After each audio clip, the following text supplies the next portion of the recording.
Pencarian korban tanah longsor dan evakuasi di Petung Kriono, Kabupaten Pekalongan memasuki hari keempat. 300 personel gabungan bersama sukarelawan kini fokus melakukan pencarian di 3 titik. 3 unit alat berat dikerahkan membuka akses menuju lokasi tanah longsor.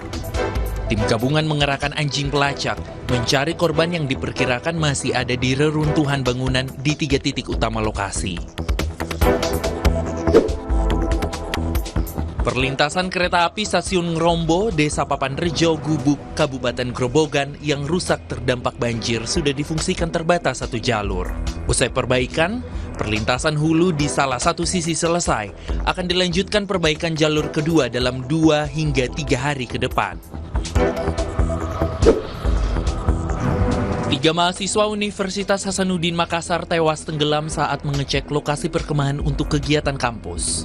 Ketiganya terseret arus sungai Patunuang di Kabupaten Maros, Sulawesi Selatan. Korban atas nama Siasa ditemukan sekitar 3 km dari lokasi kejadian tersangkut akar pohon. Sementara korban Jen Eklesia dan Rizky Rahim ditemukan semalam sebelumnya.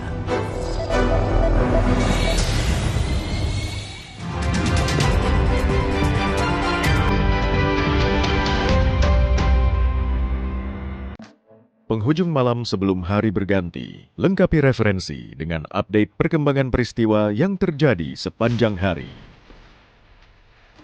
Seorang pemuda di Kabupaten Bekasi, Jawa Barat gagalkan aksi kawanan begal yang hendak mencuri kendaraannya. Sebuah mobil milik kepala desa terbakar saat terparkir. Kompas Malam. Ikuti pada jam-jam berikut, live di Kompas TV.